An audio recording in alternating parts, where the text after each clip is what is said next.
till my shadow turns to sun rays. And on we'll go, through the wastelands, through the highways, and on we'll go.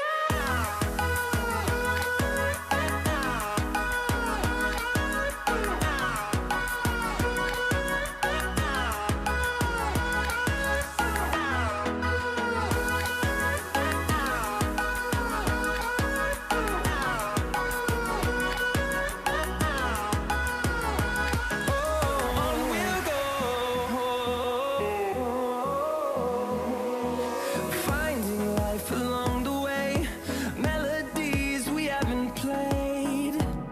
No, I don't want no rest. Echoing around these walls, fighting to create a song. I don't wanna miss a beat. And on we'll go, through the wastelands, through the highways, till my shadow turns to sun rays. And on we'll go, through the wastelands, through the highways, and on we'll go.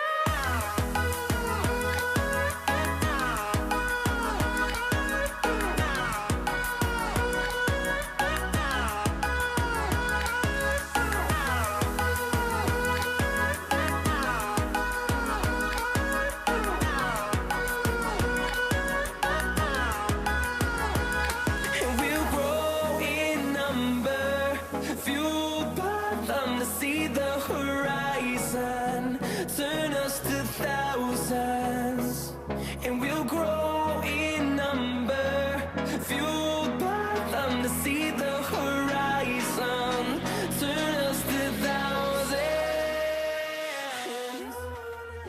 Good morning. Welcome to Connection Valley Church. We are so glad that you are with us today. If it is your first time, we want to let you know that it is our mission to influence people to life-giving connections with Jesus, their family, and the community. And so one of the things that we do is we partner with organizations in our community and across the world who are doing great work, and we come alongside and support them financially, with financial resources, and also with volunteer hours. And so this month, we are partnering with New Life Family Outreach. They are a local organization that helps provide services to women who are dealing with unplanned pregnancies. And so they help these women have the resources, sometimes medical care that they need, the things that they need to help them have a safe environment, and also to help them be healthy and also to deliver healthy babies. So a great organization in our community that does a lot to help the women of our community who sometimes, because of poverty or other issues, may struggle with some of those things. One of the things that they are in need of is a couple of items. So as you would imagine, unplanned pregnancy is something that happens quite frequently. And so there are lots of resources that are needed on a regular basis. And so their most needed items at this time are size 4 diapers, pull-ups, wipes, and formula. And so as a church group, we are going to be collecting these items for them this month. Every Sunday through the month of October, we're going to be collecting these items, and then we will take them over and deliver them to be used by the women in our community. We do have a little handout of this. This slide is on a little quarter sheet as you leave today. If you want to grab it, stick it in your car so that you will remember when you are out and about in the stores that, in the coming weeks, you can have that with you to remember what they are in need of. So thank you for partnering with us. Also, if it's your first time, we will be making a $10 donation in your honor to New Life Family Outreach. So thank you for being here. Thank you to those of you who give financially so that we are able to do things like that in our community. One of our other community partners that we serve with every single month, Feeding Lisa's Kids. You guys are used to hearing about this if you are here with us.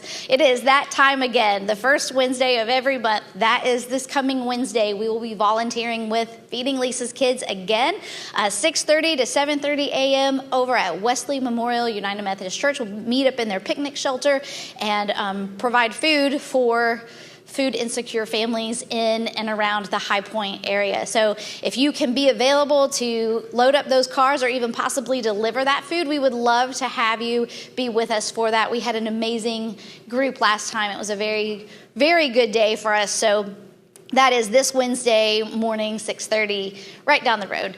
And we just invite you to be part of that.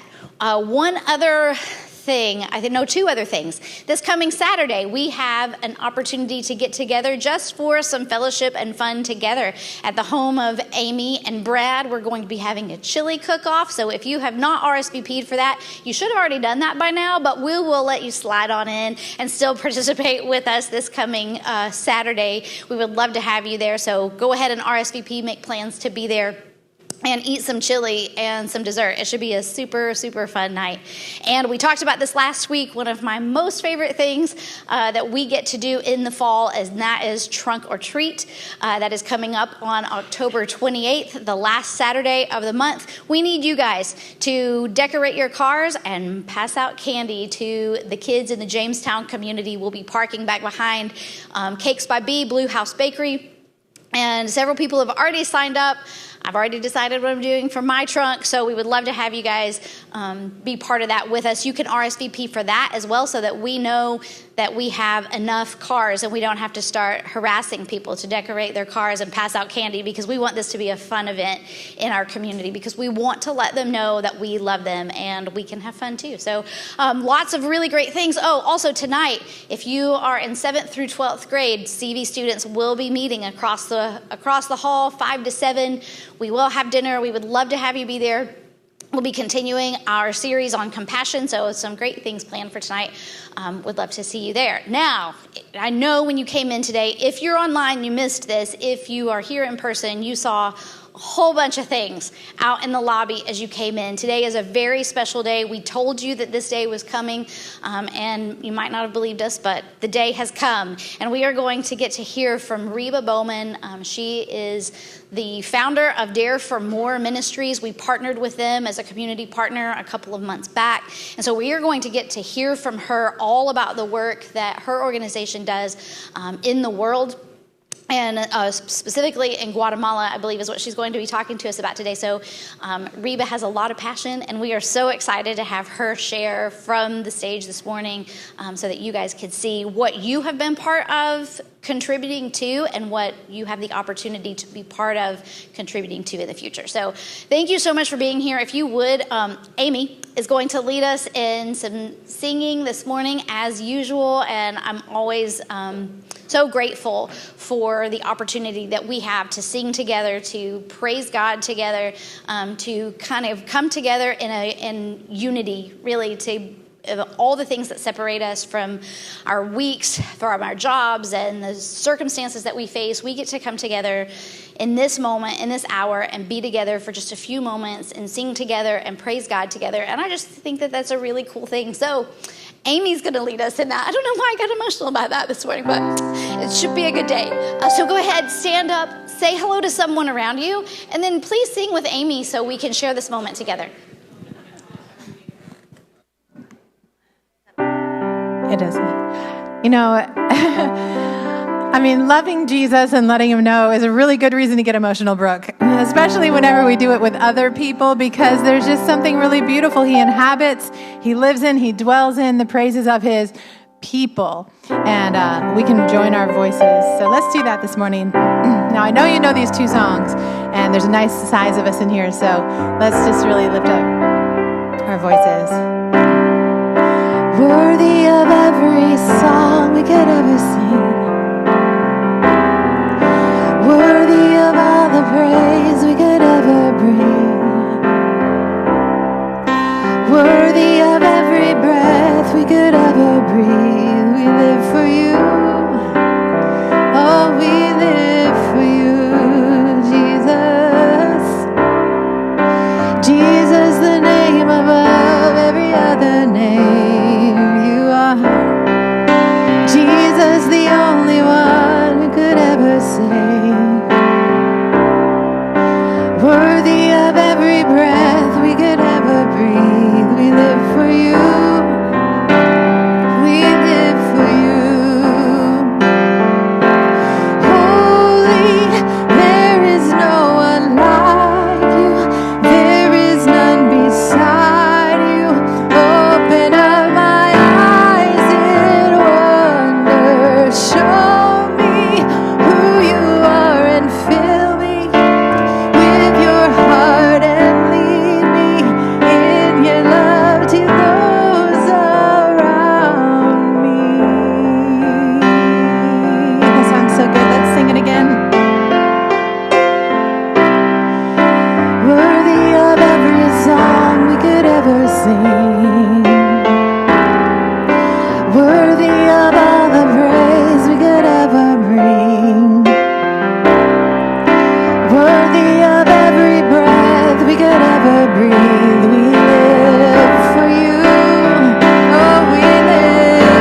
last time.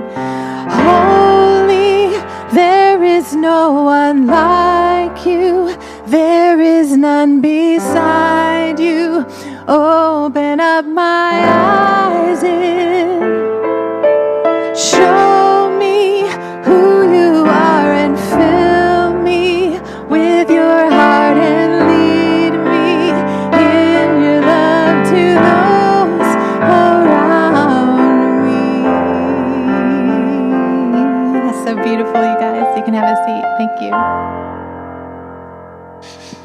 That was a wonderful way to get rolling this morning. And I want to say, I don't think I've ever seen someone tear up during the welcome.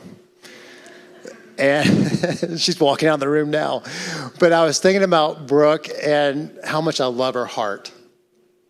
Don't you guys agree? Yes. I love it. I love it.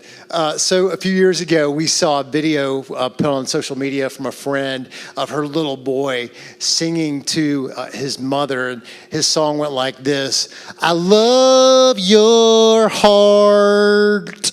And he was really country, so it was really, the heart was like 3 syllables. But it was awesome to see that little boy express his love for his mom. And I started thinking about Brooke and how much I love her heart. And it's just a beautiful thing when you see someone display it. And that leads me into a person I'm about to introduce you to. I love her heart as well. Her name is Reba. And Reba and I met a couple months ago on Zoom, because her brother Wes, who's sitting back there, and if you're watching online, you're like, I can't see, but I promise you, Wes is in the room, Reba's in the room, you're about to meet her on stage.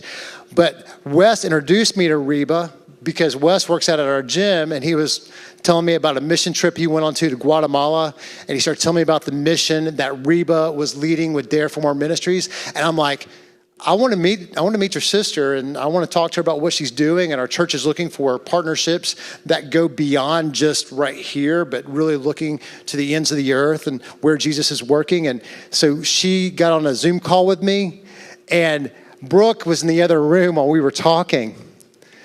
And she was crying, hearing how you were expressing yourself with what you're doing and the passion that you brought. And I was like, oh my goodness, I need this person to come share this with us, because you guys need to hear Reba's heart and her passion. So Reba, will you come up on stage and y'all please give her a warm Connection Valley welcome?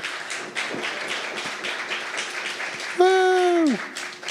Before she gets to speaking and sharing her message, I would love to pray for Reba. So Reba, you step over here. God, we thank you so much that you have given Reba this incredible vision for something so much bigger than herself, for something so much bigger than she could do in her own power. But we thank you that you've given her a vision to go and reach those and help those and share with those who would not know you otherwise, who would be neglected, who would be ignored. You have sent her out to help women and children have lives that they could never have without your power going through her life and without the vision you've given her coming to fruition. So we thank you so much for people like Reba. We thank you for her message to us today. Whatever you have to say through her, I pray that you would help her to speak it exactly how we need to hear it. And we just look forward to taking the next steps and putting into action whatever you lead us to do as a result of what is shared here today. So we thank you that you're here with us, you are for us, and we look forward to an amazing Sunday. In Jesus' name I pray, amen. All right. Thank you so much. Well, it's really great to be here. I'm actually not too far from where I grew up. So my mom and dad live in Kernersville. So this is where I was born and raised, although I've spent the last 30 years of my life in Chattanooga, Tennessee. And so I happened to be speaking at a women's conference and had the opportunity to come and be with you here today. And I'm excited to share with you what God is doing. I'll take you on just a really quick 10-second flyby of how how God has led me. I did not start off looking to do this. I started off in the college and university setting, and God led me from there into a speaking ministry where I was speaking at women's conferences and women's events, and I was writing Bible studies, and I was just loving my life doing that. And then God really, in 2012, God really arrested my attention in a way. I got invited to the Dominican Republic to go speak at a women's conference. And I laugh and I tell you, anytime you get invited to the Caribbean to go speak, you go. And so I went, and I got to the Caribbean, and when I got there, the room was filled with women, and I realized that half of the room was filled with women who had been rescued from human trafficking. Now, back in 2012, when I was first learning about human trafficking in a broader way, we were not wearing End It movement crosses on our hands. Passion wasn't raising funds for it. Nobody was talking about it, basically here in the United States. And so there was very much of an understanding that somewhere around the globe, there was probably some women, probably in Southeast Asia, that were being trafficked somewhere. But it really wasn't impacting our world as much. And so we didn't hear that much about it. But when I got over there, I was blown away. And I didn't understand the scope. The Dominican Republic happens to be one of the third highest in per capita for trafficking in the world because it's a sex tourism island, which means people actually come to the Dominican Republic for nothing more than a sex vacation. And women are purchased for a week at a time. And so I began to learn all kinds of things. I also began to learn that it wasn't just women, it was also children. As I got home and began to pray, God did an amazing thing. Over the next year of my life, I started getting invitations to go all over the world. Now you have to understand, I mostly was a United States speaker. I spoke here. I didn't have that many invitations to go all over the globe. And the next thing you know, I'm sitting in Kathmandu, Nepal. I'm in India. I'm in Mexico. I'm in all over these places. And everywhere I go, I hear the same story. As I'm talking and sitting with and beside people who are talking about human trafficking and the crisis for women globally. And now as we fast forward, most of you sitting in this room are very different than my first audiences back in 2012 as I began to talk about human trafficking. Most of you are very familiar with that term as it's in our news, it's in our media, it is in all forms, and we understand a little bit more about it. But sometimes I think it's still startling as we try to wrap our minds around the statistics. I am not a huge fan of all the statistics. The one I'm about to share with you, I'm not a huge fan of because I think it's very, very underrated. And the reason I think these statistics are underrated, and I'll tell you, is because the trafficking industry is $1 billion industry. That was B with a B, okay? That was billion with a B, right? It's $1 billion industry. The pornography industry is $1 billion industry. That means you have two industries because the trafficking industry supports and sustains the pornography industry. So you have $2 billion industries that are behind all of this. So you can imagine there's a lot of people getting really rich off of the sale of humans. And so nobody wants, if you're getting rich, you don't want this to end. And one of the ways that you keep it from ending is that you alter the statistics so they don't appear to be as large as probably what I think they really, really are. Because we just saw a massive blow up during the time of COVID in human trafficking. And so I think these are conservative, but as you look up here, what you'll see is that as we sit here today, conservatively, over 30 million, and I'll let you look at this slide here, over 30 million women and girls are enslaved in human trafficking. That's a large number, 30 million. And what really breaks my heart, I think it's maybe closer to 50, but what really breaks my heart is the next slide. And that is that over half are under the age of 16 years old. And so when you look at these numbers, Sound of Freedom just came out not too long ago. Maybe you went and you saw that movie. And a lot of people reached out to me and they said, Reba, is that really real? Was that Hollywood or was that the real deal? And I tell people all the time, absolutely. The first part of it was so hard, I almost had to leave the theater. I didn't want to watch it. It was very difficult to watch. because that is what we experience. What I wished I could tell you was that everybody had a happy ending, but they don't. There's not always somebody out there looking for somebody's kids. So if there was anything Hollywood about that movie, it was the fact that both kids were found, both kids were rescued, and both kids were returned. That is not always the story, unfortunately, of people's lives. So what causes so many people to be trafficked? And that's a great question. And as you deep dive into the reasons why, here's this next slide that really begins to explain what's going on. 30% of women worldwide, okay, and this is a massive number, experience sexual and physical abuse sometime during their lifetime. So that means they grow up in a home where they were physically or sexually abused. They understand that. That's part of their world. And so human trafficking, when your life is desperate, is not a huge jump. For example, a lot of times we meet women and they're starving to death. That's because the next slide gives you the next statistic, that what we call the Bermuda Triangle, for all of this to work. And that is that 70% of those who live on less than $2 a day are women. So I want you to get the picture. You've got extreme poverty. You've got women who have already experienced abuse sometime in their life. And now they've got a couple kids and they can't feed their children and they don't know what to do. And so they're susceptible to a trafficker who says, I will give you a way to make some money. They're susceptible to a trafficker that says, I will take you to another place where you can go to America and you can get a job and you can work in, Chick-fil-A, and you can be really awesome and you'll get paid and it'll be wonderful. And this woman says, man, I'm starving. My kids are starving. I don't know you. You look a little sketchy, but maybe I'll take the risk. And what happens is those women scrape together any funds that they have, or the trafficker tells them, look, I tell you what, it's okay. When you get to America, you're going to be able to pay us back. And they never arrive to America. They're train wrecking in many locations around the globe. And so much of the underbelly of the refugee crisis is people believing and hoping for a better life. And they're being lied to and they're being tricked.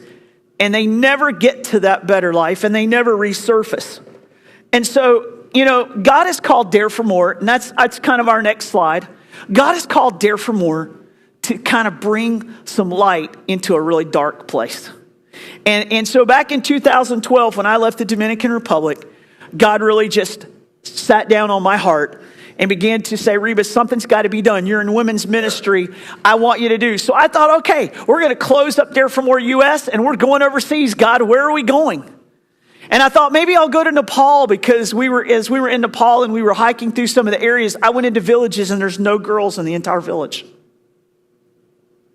And we sat down with parents and I'm like, where are the girls? And they dropped their head. Every girl in the village had been sold. Every one of them. You say, why the girls? Well, in that part of the world, a girl doesn't have the same value that a boy does. She's not valued the same. She's not educated the same. And so a lot of people look at him and say, it's just another mouth to feed. My boys can get jobs. My girls cannot. And so therefore, it's another mouth to feed. I will sell her for what I would make in a year. And I'll feed my entire family. By sacrificing one, I gain all. And I thought maybe God will send us to that village where there's nobody helping, because this is what I learned as I looked around the world. In the United States, just right here in the Piedmont Triad area, you have several different human trafficking intervention resources, and even down to your police departments, your FBI. You have so many resources here, and we do all over the United States. That's why if you look at our country on a color scale, we're still, even though trafficking is big here, we're rated yellow. And the reason we're rated yellow and not red, it's the paler you are, the least trafficking, the higher you go, the deeper, the darker trafficking. The reason we're still yellow is because we have so many resources. But you leave the United States borders and you go other places around the world and countries start lighting up red for human trafficking. And the reason they do is because there are no resources. Nobody helps and nobody cares to help. And so, I thought maybe God would lead us there, but the Lord said, no, that's not what I want you to do. I want you to build a bridge. Everything that you've been doing a decade or plus before in speaking and doing women's conferences and retreats and all of this, I want you to do this. I want you to get those people to come across that bridge and help you, because what you're going to do, you're going to need a lot of help to do. And then I'll send you. I said, okay, Lord, we can do that. And so we launched and we started in global, and we started caring for people and coming alongside, and we started supporting, and really we kind of attacked what we call the big three, which is on the next slide. As you look at what causes the problem and the crisis for women, you have three crises for women, and it all leads to disaster. One is you've got poverty, extreme poverty. Two, you have abuse. And then three, you have human trafficking. And these kind of converge together in a way that creates such a crisis point for women and little girls around the world. And so women don't recover from these well without support and without help. So I'll never forget, we were coming in at COVID, and you guys know how that was. In fact, I think as I talked to Brian, this church was birthed in all of that process, right? And so we go into COVID, and two things happened. One is I met with my board, and because I was a ministry that traveled and spoke at conferences and retreats, and there were no conferences and there were no retreats, my board voted on a COVID budget, and that budget meant no money. And that meant Reba's going to be delivering pizzas or working for Uber Eats or something, because we just don't know how this is all going to work out. But at that same board meeting, after we had voted for that, I said, I want to talk to you guys about something that I think maybe God is really putting on my heart. And I began to talk to them about the crisis I was seeing in the country of Guatemala.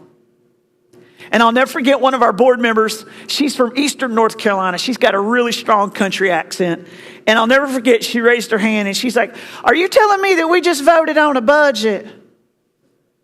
That you're going to have to go get a job for Uber, and you want us to expand into another country? And I'm like, yes, that's kind of what I'm saying. And I'm like, maybe not today, but can we pray about it and see what God is doing? And I got to tell you that what was so crazy about what God has done is that during COVID, God sent us to a new work in Guatemala.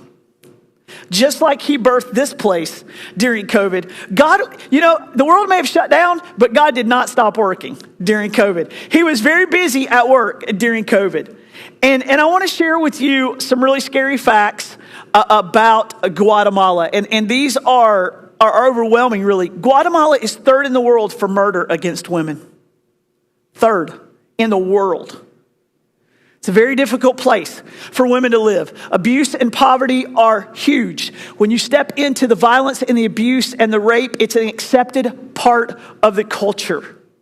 It is heartbreaking to understand that women are raped in their villages.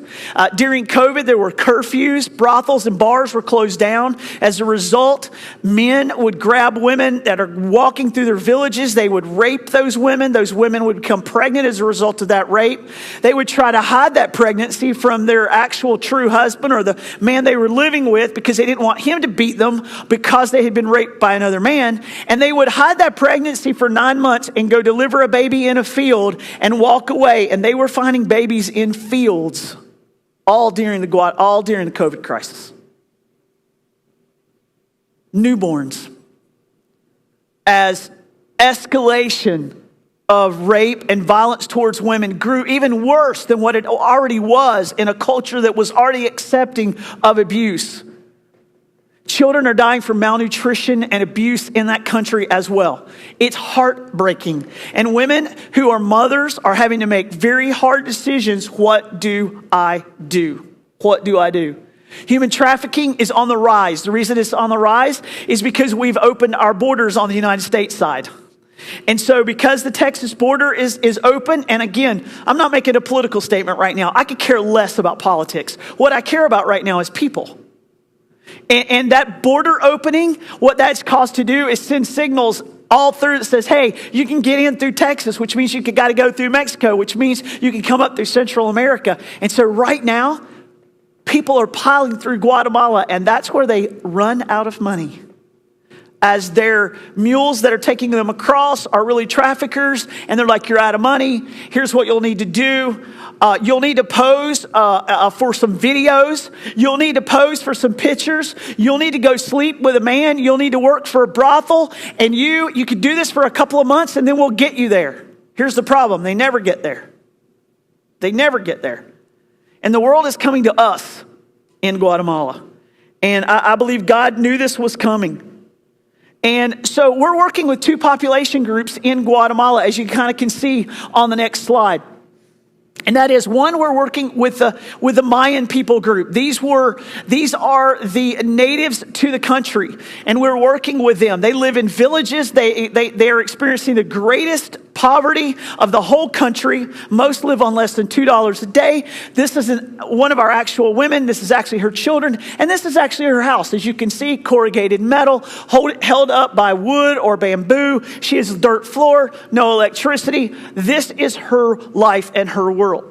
And that is part of the groups that we're working with. We're also working with women who are being trafficked through the country, whether they be Guatemalan in origin or they be from some other country around the world, but they're being trafficked up through that part of the world. And so let me kind of show you what our model looks like, because this is really important to the whole sustainability of what we're doing.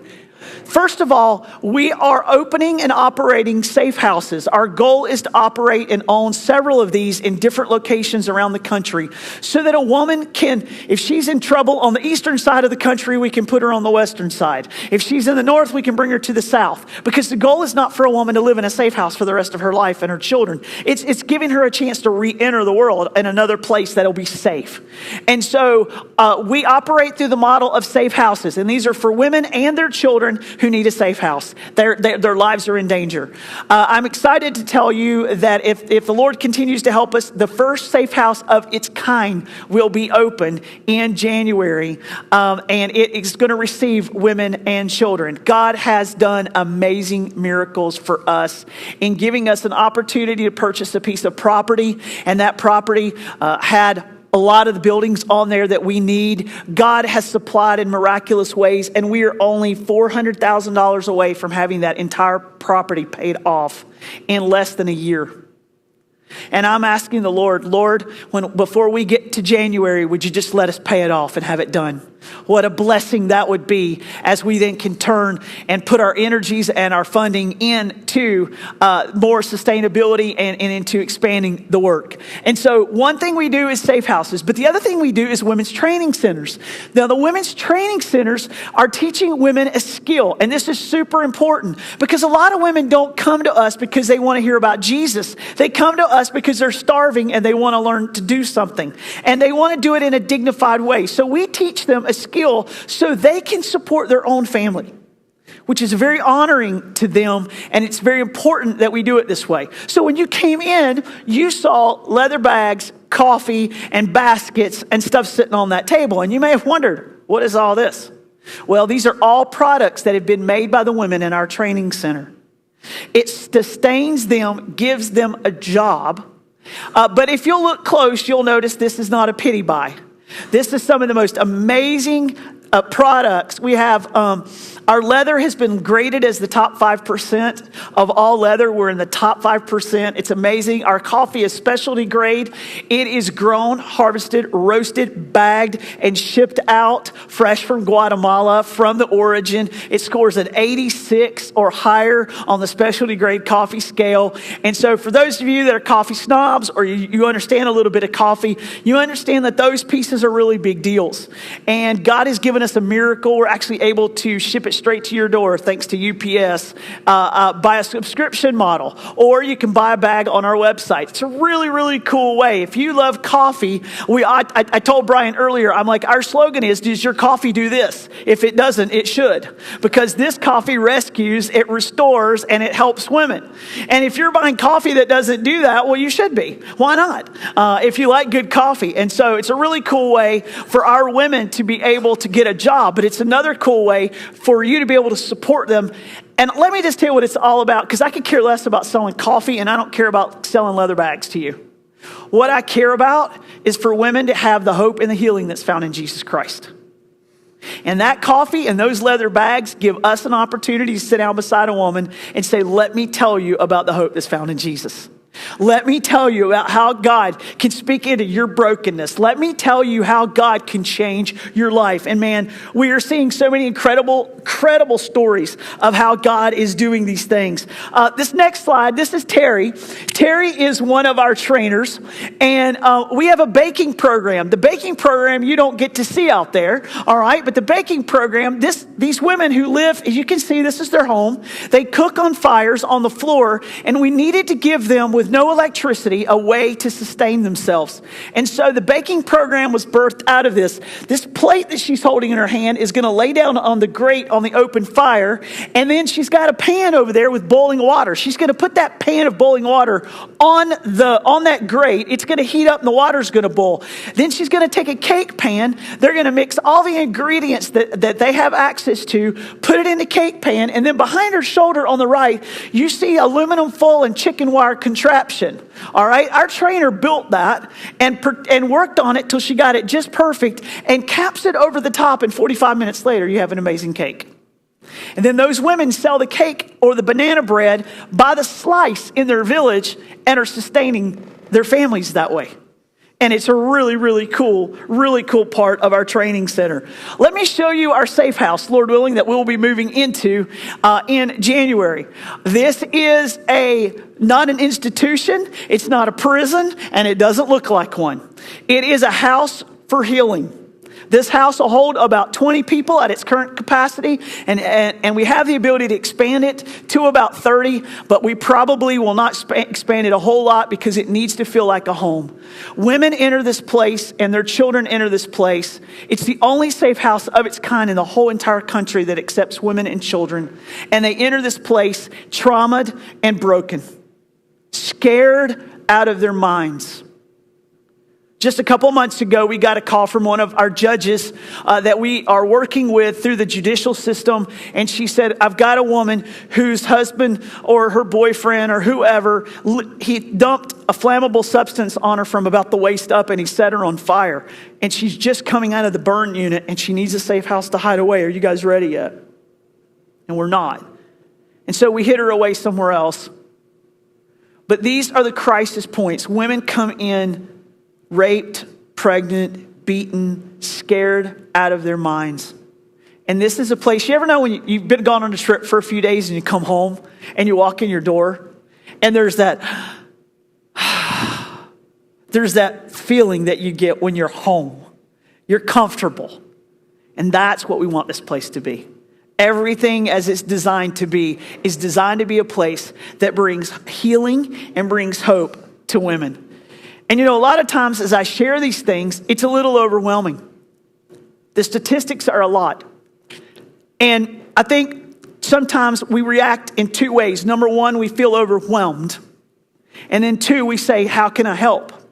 Well, I want to talk to you about both of those. Let me talk to you about the overwhelmed feeling first. We serve a God that's bigger than human trafficking. We serve a God that's bigger than pornography. We serve a God that's bigger than the political systems and the evil and the corruption that where the money flows and all the systems that are behind all of this. We serve a bigger God than that. And you know what? He's the same God that brought down Goliath. He's the same God that brought down the walls of Jericho. He's the same God that parted the Red Sea. And he's the same God who can take care of this. And so I don't know what your problem is this morning. I know what our problems that we face, but I want to tell you, God is still the same God. He's still big enough and he can speak into it. And so we don't go into this thinking, oh, it's bad. We don't know what we're going to do. No, we go and say, you know what? We're going in with Jesus. We're just going in with Jesus. And he's going to have to do this because none of us are big enough to do this. So that helps me not to be so overwhelmed. But then obviously, I hope maybe God will speak to your heart today and give you a way that you can help us. And I want to just show you a few ways in which you can really be a part. Here's one of the first ways you can be a part, and that is you can shop and tell. All right? All right? You can shop and tell. All right? You have an opportunity maybe to purchase a bag of coffee before you leave today. Maybe you want to grab a leather bag. We have a website, dareformore.org. So that you guys that are watching online, you're like, you're not here, you can't buy this stuff. Dareformore.org. And that's you guys can go out, you can get a subscription to the coffee, you can buy a bag of the coffee. You can get Christmas is coming. Can I believe we just said that? All right. Christmas is coming, and there's always people that you need to buy something for, and you're always like, this is a hard gift. I don't know what to get them. They never like anything. Get them one of our gifts and tell them the story. There's no way they're going to hate it. Okay. But this is just a great way, whether you shop with us today or whether you shop online. And then when you shop, tell people where you got it. Tell people, hey, let me tell you about where I got these products. Let me tell you. As I said, these are not pity buys. As you can see, Guatemala is known for their coffee. They're known for their leathers. And as you look at the next side, they're known for their beautiful weave work. And so we've got women that are doing gorgeous. All of this is hand done. And it's absolutely remarkable and fantastic. In fact, some of you may know someone who owns a boutique, who owns a coffee shop, and you can turn around and be an ambassador for us and say, look, I got this cool thing. You got to connect to this. This is exciting. And so these are quality products and I would love, even if you don't purchase the thing today, just stop by the table and take a look. I think it's going to be fun for you to take a look and see. Also, there's opportunities, as you'll see on our next side, you'll get a chance to meet our women. How do I do that? Come to Guatemala. If you come to Guatemala, you have a chance to meet our women. You have a chance to be able to see what God is doing. And Brian and I have already been buzzing a little bit about what it would look like to have some of you come. And what would it look like to have your church be a part, or have some of you come over and just really pour in and be a part of what's going on in Guatemala. And I can just tell you right now, that we need your help. I can tell you that the need is great.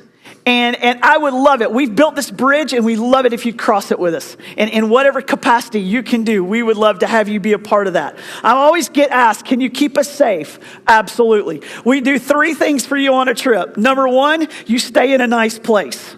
You will not be in a hut. Number 2, you eat good food. Our goal is that you not be somewhere in a restroom your whole entire trip. All right. So we take care of your food. And then 3, we don't take you anywhere where your life would be at risk or in danger. And we can do those 3 things really, really well. We have led we are getting close to almost 1,000 people on mission with us. From the Dominican to Africa, where we have other partners, to Guatemala. And what I can tell you is, all of them have come back safe and sound. All right. And you want to know another miracle? All of their luggage also came back safe and sound. I can't even explain that, but if you travel, you know what a miracle that is.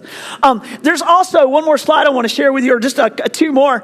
One is you can also sponsor a seat at the table. A lot of you know programs like Compassion, or you know another program like that. Well, instead of sponsoring, like Compassion, if you sponsor a Compassion child, and we love Compassion, by the way, but if you sponsor a Compassion child, you sponsor Anita. And you get her face and you get her information. Well, we don't do it that way, and let me explain to you why.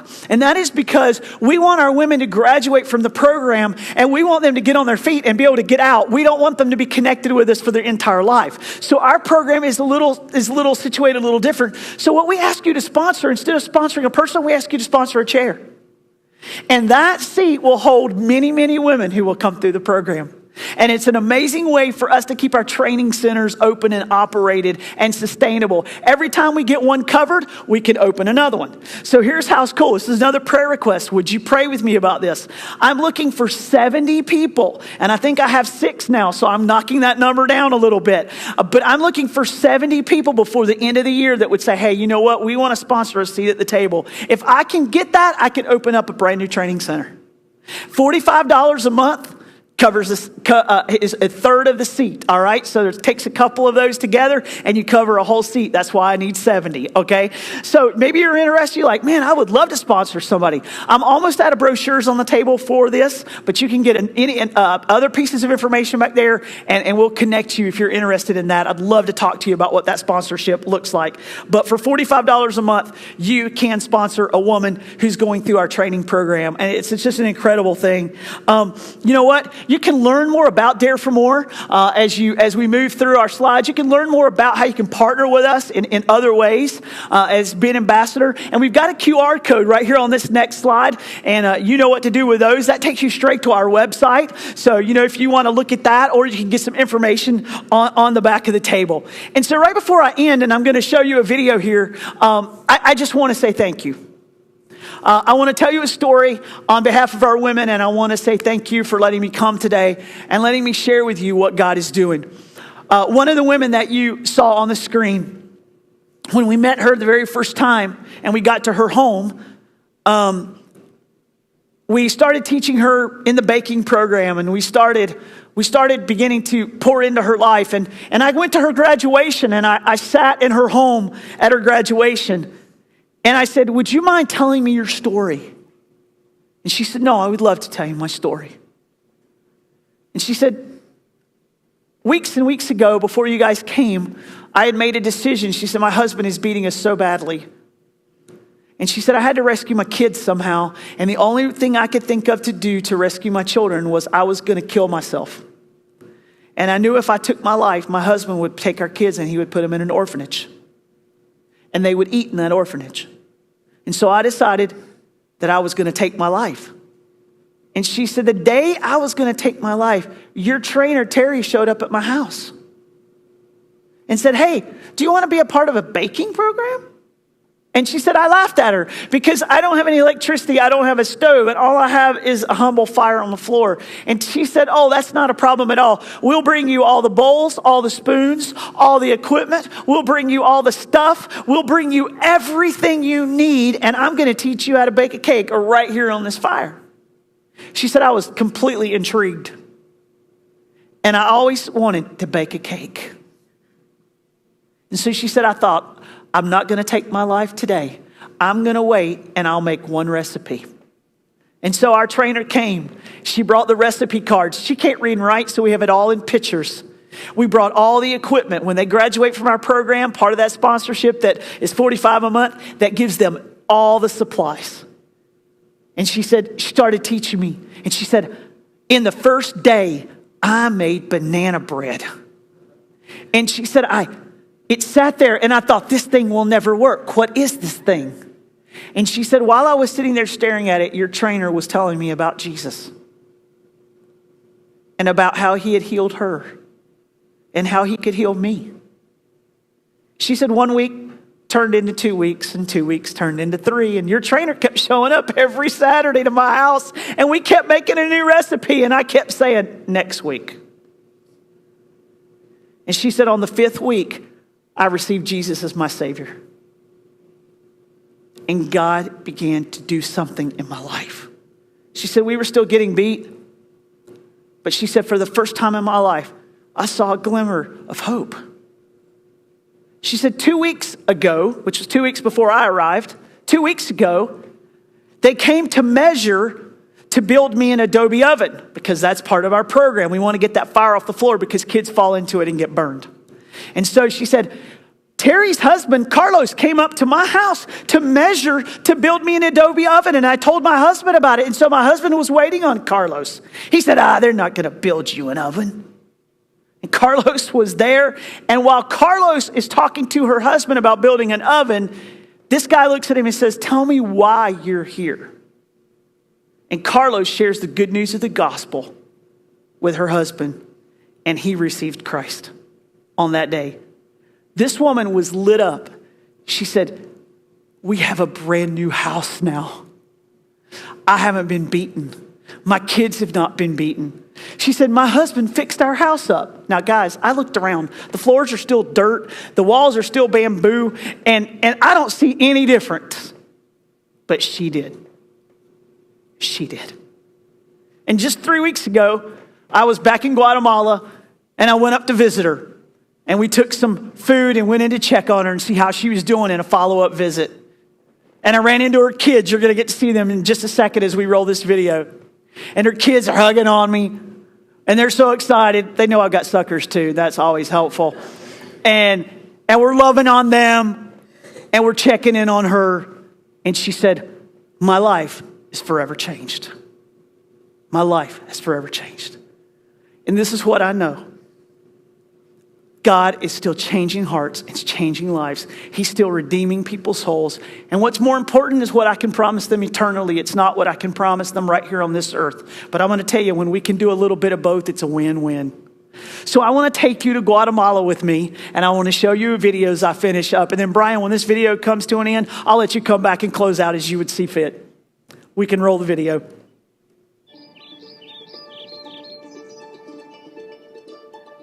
Our passion here in Guatemala really is to reach in to where these women are in crisis and to be able to come alongside them and bring hope and healing. We believe that even in that place, God can help her and change her life and make a difference for her. And that's really what it's all about. We do feel very blessed that you are here. This is Blanquita and Candelaria learning how to also pass it on to others. Esta es nuestra tercera graduación. This is our third graduation. Y le doy gracias a Dios And I give thanks to God por darme el privilegio que nadie de otra persona le pueda dar a otro. And for me, it's a privilege. It's an act of love that someone has actually cared to teach me. Y le doy gracias a María José y a Tere por darme la oportunidad de estar aquí. And I'm really thankful for the people who has been taught in me to have the opportunity to be here. Y gracias a todos ustedes por apoyar en las clases que nosotros vamos a Thank recibir. you very much for supporting every class and every material that we've been receiving for us to learn. Muchas gracias. Gracias.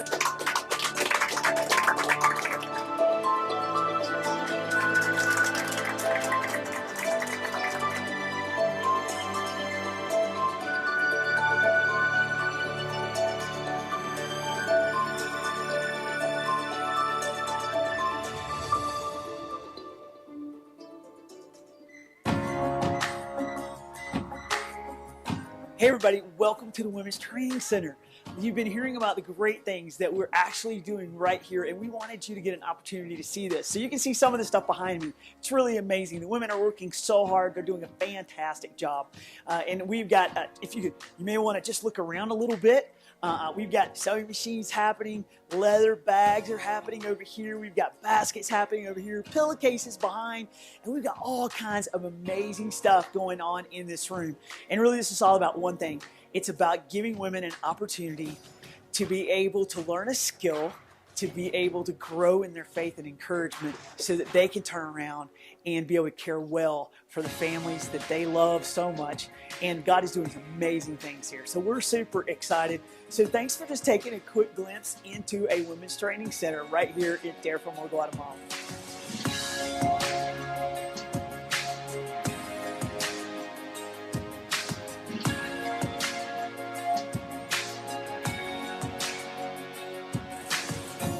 We're here in Antigua, Guatemala with Reba Bowman and Dare for More Ministries, and we're buying some grocery items to provide some food baskets for some needy people.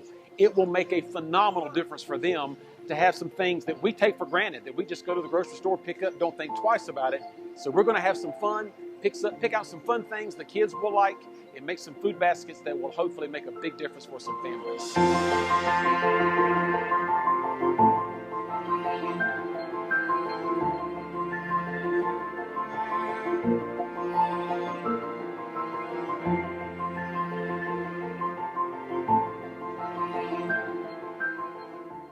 80%, let's say, of the population is extreme poverty.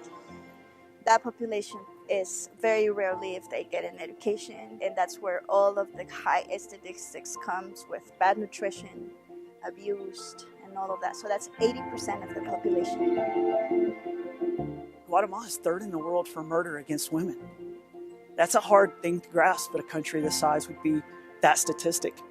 We've been praying for years. Send us to somewhere in need where there's not a lot being done for women at all.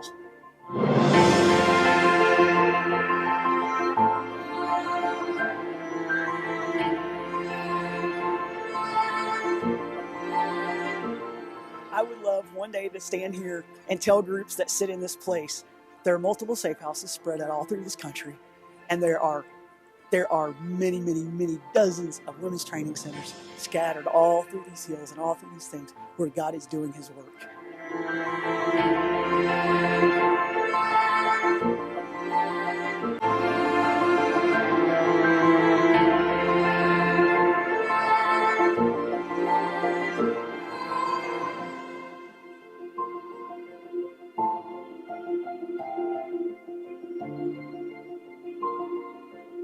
Man, if something you've heard as I've shown you this amazing miracle that God has done has touched your heart, then I just want to challenge you to join us and be a part of this. I think it'll be the greatest investment of your life because this is an eternal investment. To find out more, you can contact me. You can go to our website, www.dareformore.org. And I believe that God would use you to be able to give to this place, to open these doors and to care for the women and the children that'll be entering these doors over the next few months. So thank you. Thank you for your help. I'm excited, and I challenge you to join us. While she was speaking, that was the need for home is powerful. And I asked Brian if I could change at the end and sing this song. And it's a song called Home. And while I'm singing this, if you could just imagine what lives could be changed by your investment, my investment, our investment in creating the environment to connect them to the ability to have a home.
Home is where I want to be.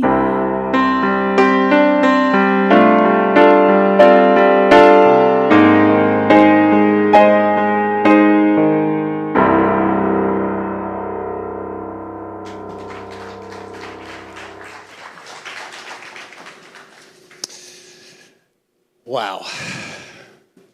Hope and healing. I was thinking about so many things that I cannot possibly say in this moment, but I just want to say thank you, Reba, for sharing your passion and giving us hopefully greater purpose with our living, that we're not just here to exist, but man, we're here to be the hands and feet of Jesus, and we get to bring hope and healing. And Brooke and I have started the passport process. Unfortunately, it's slow, but we are planning on taking that vision trip as soon as we can get those passports. And I want to ask you guys that are here today in person and online, would you want to go too? You may not be able to go on that initial trip, but we believe this should happen. And I think you probably are right there with me on it. Reba, I want to give you the opportunity to get in place so people can ask you questions after the service. And I just let you guys know, we typically do a small group after the service. We offer a small group opportunity to talk about the message. We're not doing that today because we want you to have the opportunity to engage Reba. You got Wes over here who has been to Guatemala and has been part of this work already. You've got Reba's parents that are here today. And I just love the fact that you guys are right behind Reba in all this. And I learned something shocking about Reba. She used to be a Division I basketball coach. Not shocking at all. When she was talking, I was like, she has so much command. And it's like, she makes me want to jump in the game. And I came up to the front of the room and I said, were you ever a coach? She said, yeah, Division I women's basketball. I was like, I can totally see it. But anyway, I'm chasing a rabbit right now. All I have to say is thank you for being here. I want to give you the opportunity to interact with her today and support the ministry. We've already sent a check to support the ministry back in August because they were our community partner. And I want to say thank you for giving financially, because if you have, you've already been a part of extending hope and healing through your financial contribution to our church. The last thing I want to say is next week we get a chance to dedicate 5 babies to the Lord. Yeah, that's worth clapping for. I would agree with that. Thank you. And here's the thing. All of you who are part of Connection Valley Church, you have a role in this. You have a role in partnering with this family. So we're going to do that as a church next week. We have a great service planned. I hope to see you there. Thank you for being here today. And God bless. Hope and healing. Let's